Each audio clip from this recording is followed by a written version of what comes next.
हाय, सुप्रभातम। श्री और श्रीमती पीके Kotawala arts college Patan Hindi विभाग की ओर से मैं डॉक्टर अर्जुन के तड़वी आप सभी विद्यार्थी मित्रों का हार्दिक स्वागत करता हूँ, हार्दिक अभिनंदन करता हूँ। मित्रों, प्राथमिक शाला और विद्यालय और महाविद्यालय के स्तर पर आपने प्रवेश हासिल किया है। पीके कोटावाला आर्ट्स कॉलेज पाटन में प्रवेश पाने के लिए आप सभी छात्रों को मेरा हार्दिक अभिवादन। और आप सब बहुत खुशकिस्मत है कि इस कॉलेज में प्रवेश मिला। मित्रों, प्रतिवर्ष आर्ट्स कॉलेज पाटन कला स्नातक 6 माही 1 के छात्रों के लिए उन्मुखीकरण कार्यक्रम रखती है, प्रवेशोत्सव कार्यक्रम रखती है। पहला दिन प्रवेश उत्सव का होता है, क्योंकि महाविद्यालय में आपने प्रवेश किया तो महाविद्यालय है क्या, उससे अवगत कराया जाता है। और प्रवेश उत्सव के पश्चात 3 दिन उन्मुखीकरण कार्यक्रम रखा जाता है, ओरिएंटेशन कार्यक्रम। इन 3 दिनों में विभाग आपको पूरे वर्ष भर में जो जो प्रवृत्तियां होती है उससे अवगत कराया जाता है। कॉलेज में पाठ्यक्रम के अलावा, अध्यापन के कार्य अलावा बहुत सारी साहित्यिक सांस्कृतिक प्रवृत्तियां होती हैं। तो कॉलेज में जो भी शैक्षिक प्रवृत्तियां होती है, साहित्यिक प्रवृत्तियां होती है आदि से आपको अवगत कराया जाता है, ताकि आप लोगों का पहला अनुभव है महाविद्यालय, इसलिए आपको अवगत कराना पड़ता है। ये सारी चीज़ें आप विद्यालय में करके ही आए हैं, नई नहीं है, फिर भी कुछ थोड़ा हटकर महाविद्यालय में इस प्रकार की प्रवृत्तियां अलग है मित्रों। तो मित्रों, वर्तमान समय आप जानते हैं हम सब के लिए कैसा है। आप लोगों की कम नसीबी है कि इस तरह ऑनलाइन अंतर्जालीय के रूप में पढ़ने का अवसर आया। इसे अवसर नहीं कहते, फिर भी क्या कहें, इसके अलावा हम क्या कहें। तो मित्रों, अंतर्जालीय व्याख्यान हमने इसलिए रखा कि सरकार और यूजीसी वे बैन लगाना नहीं चाहती थी कि छात्रों की शिक्षा बिगड़े, इसलिए किसी भी रूप में छात्रों को शिक्षा दी जाए। तो सरकार, यूजीसी और विश्वविद्यालय इन तीनों ने मिलकर एक अधिनियम पारित किया कि छात्रों की शिक्षा न बिगड़े, इसलिए अंतर्जालीय के रूप में व्याख्यान दिया जाए। तो मित्रों, जब तक कोरोना वैश्विक महामारी है, जब तक यहाँ से निकले ना, दूर ना हो, गवर्नमेंट से आदेश मिले हमें कि अब शिक्षा वर्गखंडों में दी जाए, तब तक हमें अंतर्जालीय ऑनलाइन तारस्त के जरिए हमें शिक्षा हासिल करनी पड़ेगी। तो मित्रों, ये जो 3 दिन है, 3 दिन में विभाग आपको पूरी प्रवृत्तियों से अवगत कराता है। मैं बार बार दोहरा रहा हूँ, बार बार एक ही बात कर रहा हूँ, इसलिए कि आप नए हैं, आप मेरा चेहरा भी नया देख रहे हो मुझे, और मैं भी आपको अभी नई रूप से देख रहा हूँ, और कोई अपरिचित है हम लोग, और इससे परिचित कराना थोड़ा आपको नया लगता होगा, फिर भी आप देखिए।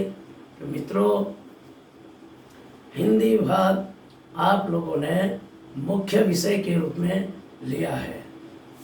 और मुख्य विषय हिंदी लेने के लिए मैं बहुत प्रसन्न हुआ, और हिंदी राष्ट्रभाषा के रूप में चुनना ये बहुत बड़ी गर्व की बात है। आप अपनी मातृभाषा और विषयों को छोड़कर हिंदी विषय को चुना। हिंदी इस देश की राष्ट्रभाषा है, इस देश की पहचान है, और इस विषय को लेकर जाना और आगे बढ़ना, मैं आप सभी छात्रों को मुबारकबाद देता हूँ कि आप धीरे धीरे धीरे धीरे आगे बढ़ते जाइए, और हिंदी आपको एक बहुत बड़ी रोजगारी देगी, रोजगार देने वाली है। तो मित्रों, आपका पुनः अभिवादन। और मैं कॉलेज में जो प्रवृत्तियाँ होती है उसके बारे में बताने जा रहा हूँ। क्या आपको लगता होगा कि प्रवृत्तियाँ क्या है, कौन कौन सी प्रवृत्तियाँ होती है?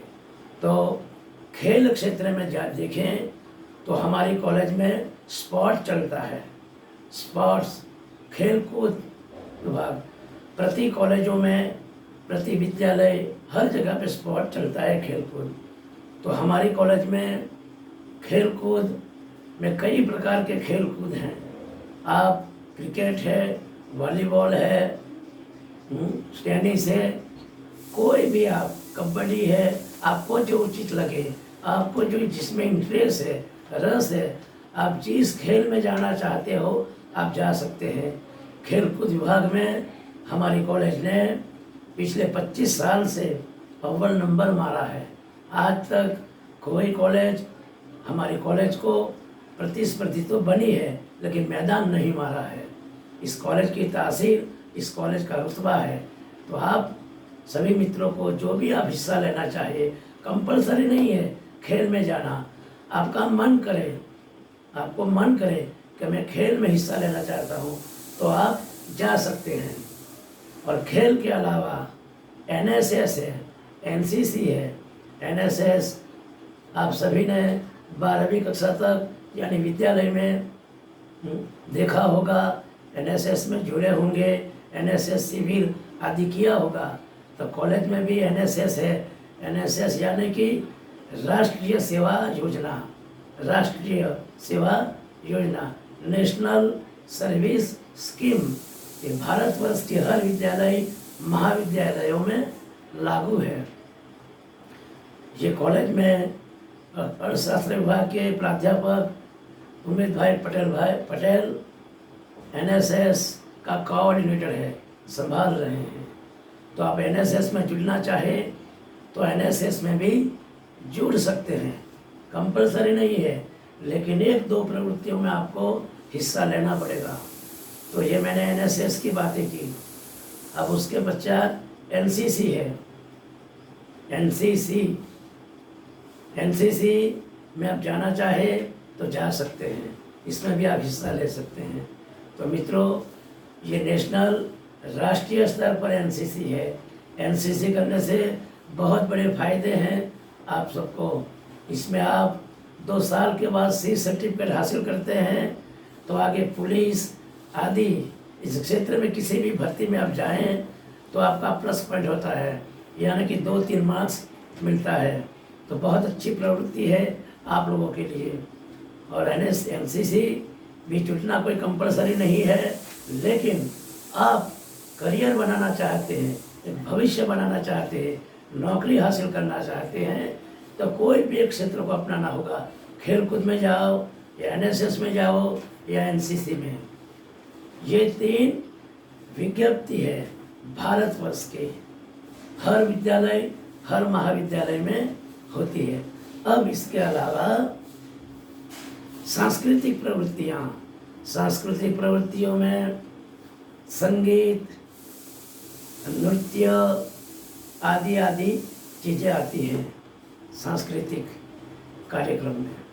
तो प्रतिवर्ष कार्यक्रम भी हमारे कॉलेज के छात्र हिस्सा लेते हैं, भाग लेते हैं, और कई छात्रों ने अव्वल नंबर मारे हैं। तो आप में से भी कोई अच्छा गीत गाते हो, अच्छा नृत्य करते हो, और अच्छी आपकी अभिव्यक्ति हो, अच्छे एक्सप्रेशन हो, अच्छी स्पीच हो, तो आप एक पात्र अभिनय के लिए नाटक है आदि में भी हिस्सा ले सकते हैं, भाग ले सकते हैं। तो संगीत में बहुत सारी चीज़ें हैं, बहुत सारे क्षेत्र हैं संगीत में।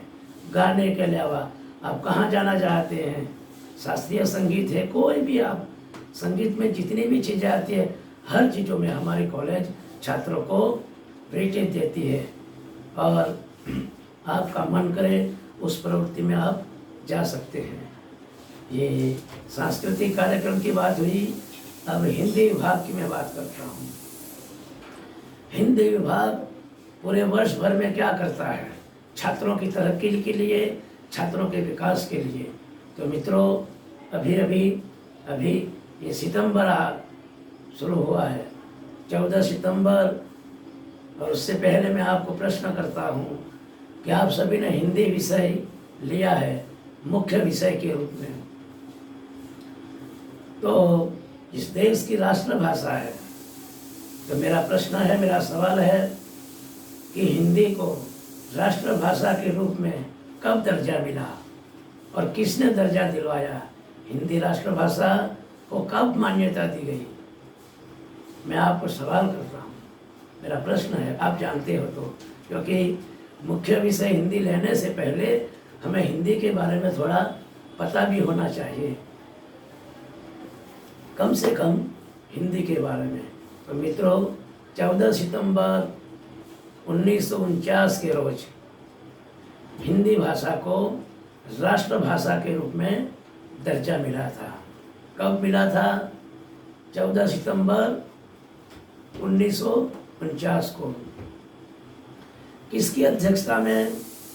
महात्मा गांधी इस मुल्क के हैं और दयानंद सरस्वती और बाकी अन्य सदस्यों ने मिलकर मुंबई में 14 सितंबर 1949 के रोज एक सामान्य बैठक हुई। उस बैठक में कि इस देश की राष्ट्रभाषा कौन सी हो, इस देश की राष्ट्रभाषा हिंदी को चुना गया। हिंदी को इसलिए चुना गया कि भारतवर्ष में सबसे ज़्यादा बोले जाने वाली भाषा हिंदी है। सबसे बोली जाने वाली भाषा कौन सी है? हिंदी है।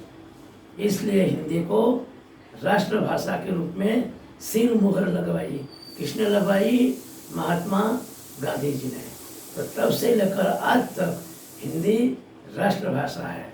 हिंदी हमारी धड़कन है, हिंदी हमारी पहचान है, हिंदी हमारा नूर है और हिंदी हमारी रोटी है। रोटी इसलिए कि आपने हिंदी विषय को चयन किया। आप आने वाले समय में एक अच्छे शिक्षक बनने वाले हैं, एक अच्छे प्रोफेसर बनने वाले हैं, या बैंक, LIC, GPSC, कहीं पर भी आप हिंदी के क्षेत्र में जाओगे तो आपकी हिंदी एक रोटी बन कर आएगी। आपका नूर, आपके चेहरे एक नूर होकर आने वाली है। तो हिंदी इतने प्रकार की रोजगारी देती है और हिंदी को दर्जा देने वाले महात्मा गांधी जी थे। तो फिर से कहता हूँ, 14 सितंबर 1949 के रोज हिंदी को राष्ट्रभाषा के रूप में दर्जा मिला था।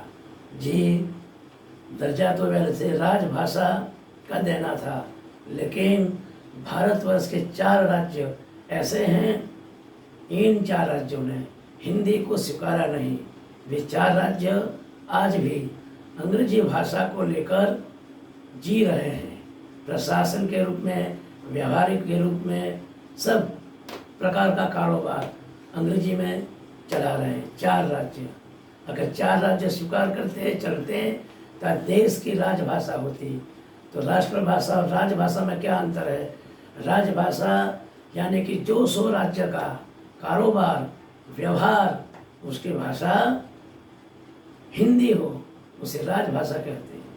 और हमारे गुजरात की बात करते हैं तो हमारे गुजरात की राजभाषा कौन सी है? गुजराती। राजभाषा यानी कि जो 100 राज्य का वहीवट, प्रशासन, गुजराती में कहे तो वहीवट यानी कि वहीवट किस भाषा में करें, प्रशासन किस भाषा में करें, तो हमारा गुजरात गुजराती भाषा में कर रहा है। इसलिए प्रशासन की भाषा गुजराती है, उसे राजभाषा कहा जाता है। और राजस्थान, नई दिल्ली वैसे आज 10 राज्यों में, भारत के 10 राज्यों में हिंदी प्रशासन की भाषा है, राजभाषा है। बाकी अलग अलग राज्यों में गुजराती की भांति अपनी अपनी भाषा का व्यवहार है वहाँ। तो मित्रों, ये हिंदी के बारे में मैंने संक्षिप्त रूप में बताया, क्योंकि आज पहला व्याख्यान नहीं, पहला आपको मैंने उन्मुखीकरण कार्यक्रम है, इसलिए थोड़ा थोड़ा मैं संक्षिप्त में परिचय दे रहा हूँ। जब कॉलेज खुलेगा तब मैं सारी चीज़ों से अवगत कराऊंगा। मित्रों, आप प्रसन्न रहिए, खुश रहिए, और मैं आपको पूरी चीज़ों से अवगत कराऊंगा। अब इसके अलावा हिंदी की जो प्रवृत्तियां हैं, हिंदी में अच्छे अच्छे कवि हैं, अच्छे अच्छे साहित्यकार हैं। इस देश को, साहित्य को, समाज को बहुत कुछ दिया है। किसके जरिए? साहित्य के जरिए। ऐसे कवियों को, साहित्यकारों को, उपन्यासकारों को, कहानीकारों को जब उनकी जन्मतिथि आती है, पुण्यतिथि आती है, तब हम पूरा विभाग जन्मदिन मनाते हैं। जन्मदिन इसलिए मनाते हैं कि भारत को बनाने में इन कवियों का बहुत बड़ा रोल है, बहुत बड़ी भूमिका है। इस देश ऐसे नहीं बना, इस देश को बनाने वाले बहुत कवि हुए हैं, बहुत साहित्यकार हुए हैं। कवि साहित्यकार घर घर नहीं जा सकते हैं, इन साहित्यकारों ने कविता के माध्यम से, उपन्यास के माध्यम से लेखनीबद्ध किया है, और आज हम किताबों के माध्यम से, कविता के माध्यम से उन्हें पढ़ रहे हैं। तो किसको पढ़ रहे हैं? समाज को पढ़ रहे हैं, राष्ट्र को पढ़ रहे हैं। तो राष्ट्र को पढ़ने में इन साहित्यकारों का बहुत बड़ा योगदान रहा है। इसलिए आने वाली पीढ़ी को अवगत कराने के लिए, किसके? साहित्यकार से परिचित कराने के लिए, रूबरू होने के लिए हम जन्मदिन मनाते हैं। जन्मदिन मनाने का तात्पर्य ये है कि आप और मैं साहित्यकार को समझ सकें कि मैथिली शरण गुप्त है, माखनलाल चतुर्वेदी है, मुंशी प्रेमचंद है, जैनेन्द्र है, कमलेश्वर है, कबीर है, तुलसीदास है, रैदास है, बहुत से हैं। ऐसे बड़े बड़े संत साहित्यकारों को हम कैसे जाने और समझें? तो इसलिए जन्मतिथि मनाते हैं, और जन्मतिथि में हम पूरा ब्यौरा, जो भी कविवर हो, संत हो, पूरे उनके व्यक्तित्व को हम रेखांकित करते हैं। और जब जन्मतिथि होती है, उस जन्मतिथि में भी समग्र पूरे छात्रों को हम इन्वॉल्व करते हैं, सम्मिलित करते हैं। सम्मिलित इस रूप में करते हैं, माना कि कोई कवि का जन्मदिन है तो कविता पठन के लिए जो चाहते हैं छात्रों को, सब छात्रों के लिए हम हिस्सेदार बनाते हैं, भागीदारिता करवाते हैं। क्यों? ये कविता पढ़वाते हैं, कविता का पठन करें तो छात्र कविता पाठन करता है, पठन करता है। कविता कैसे पढ़ी जाए? माना कि माखनलाल चतुर्वेदी कविता है, चाह नहीं मैं है ना कविता, वनमाली। तो ऐसी ऐसी कविताएं हैं, ऐसी ऐसी कविताओं को कैसे, किस तरह पढ़ा जाए? तो कविताओं को पढ़ा जाता है, छात्र पढ़ता है, फिर दूसरा छात्र, तीसरा छात्र, इस तरह। इसमें भी कोई कंपल्सरी नहीं है, लेकिन जितने भी छात्र हिस्सा लेना चाहते हैं, सब छात्रों को हम इन्वॉल्व करते हैं, सम्मिलित करते हैं। उसी तरह गद्य में कोई उपन्यासकार है, मुंशी प्रेमचंद है, कमलेश्वर है, ऐसे ऐसे बड़े बड़े साहित्यकारों को, उपन्यासकारों को का भी पुण्यतिथि, जन्मतिथि मनाते हैं। और संत साहित्य में कबीरदास है, तुलसीदास है, रैदास है, ऐसे कई संत हुए हमारे भारतवर्ष में। उन संत पुरुषों ने समाज को बनाया। आज हमारे भारतवर्ष की आध्यात्मिक विरासत है, आध्यात्मिक विरासत को जिस दृष्टिकोण से, जिस दृष्टिबिंदु से हम देख रहे हैं, आज हमारा रास्ता खुला रखा है, पथ प्रदर्शित किया है। तो किसने किया? इन संतों ने किया। संतों ने क्या दिया? समाज और परिवार और मानवता का ज्ञान दिया, उससे हमें परिचित करवाया, उससे हमें संज्ञान करवाया। इसलिए संत रविदास, संत कबीर, संत तुलसीदास की जन्म तिथि मनाते हैं। इसके पीछे लॉजिक और कोई नहीं है, लेकिन आप समझ सके, आप जान सकें कि भाई इस देश कैसे बना, समाज कैसे बना। तो इसका अर्थ ये है। इसके अलावा और भी प्रवृत्तियां करते हैं, जैसे प्रकल्प पत्र। एक प्रोफेसर वर्गखंड में पढ़ाता है और पढ़ाने के बाद कोई आपको एक टॉपिक, कोई मुद्दा या कोई प्रश्न देता है। उस प्रश्न के बारे में आप लोग लिख कर आते हैं, लिख के लाना होता है। फिर मौखिकी करते हैं, माना कि कोई कहानी का अध्यापन कार्य किया और या कविता का अध्यापन कार्य किया। पहले कविता या कहानी का अध्यापन कार्य किया जाता है, फिर उस कार्य करने के बाद आपको मौखिकी ले जाती है, यानी कि मैं प्रश्न करता हूँ और आपको उत्तर देना होता है, आपको उत्तर देना होता है। उसे मौखिकी बोला जाता है। मौखिकी वो वर्गखंड में होता है। वर्गखंड में हम इस प्रकार की कसौटी लेते हैं। फिर निबंध लेखन है, वक्तृत्व स्पर्धा। निबंध में भी हम लोग निबंध देते हैं। निबंध में समाज या राष्ट्रवादी को लेकर या हिंदी विषय को लेकर हम निबंध रखते हैं। इसमें 2-3 निबंध रखते हैं, निबंध दिए जाते हैं और छात्र 3 निबंध में से कोई एक निबंध लिखता है और बाद में उन निबंधों का मूल्यांकन होता है। और निबंधों का मूल्यांकन के बाद हम 3 नंबर देते हैं, नंबर 1, नंबर 2 और नंबर 3, यानी कि पहला नंबर, दूसरा नंबर और तीसरा नंबर। और कुछ दिन के बाद ये परिणाम जो है घोषित किया जाता है और हिस्सा लेने वाले छात्रों को विभाग की ओर से प्रमाण पत्र दिया जाता है। एक प्रमाण पत्र दिया जाता है। पहला, दूसरा और तीसरे नंबर का एक विशिष्ट प्रकार का प्रमाण पत्र दिया जाता है और बाकी छात्र जो है उन्हें भी प्रमाण पत्र दिए जाते हैं, हिस्सा लेने वाले की, यानी कि सब छात्रों को प्रमाण पत्र दिए जाते हैं, किंतु 3 नंबरों को विशिष्ट प्रकार का प्रमाण पत्र दिया जाता है। तो आप जब भी हम आपको आगाह करेंगे, बताएंगे, तो आप हिस्सा लेंगे, आप हिस्सा लें। ये अभी समय दूर है, लेकिन अभी मैं कॉलेज की प्रवृत्तियों से अवगत करा रहा हूँ आपको। तो मित्रों, खेल, NSS, NCC, सांस्कृतिक कार्यक्रम विभाग की प्रवृत्तियों से मैंने आपको अवगत कराया, परिचित कराया। तो मित्रों, ये पहला मेरा व्याख्यान था। जैसे मैंने पहले बताया कि आने वाले छात्र यानी कला स्नातक 6 माही 1 BA सेम 1 के छात्रों का प्रवेशोत्सव होता है और उस प्रवेशोत्सव में जो मैंने किया उन सारी चीज़ों से आपको परिचित कराया जाता है।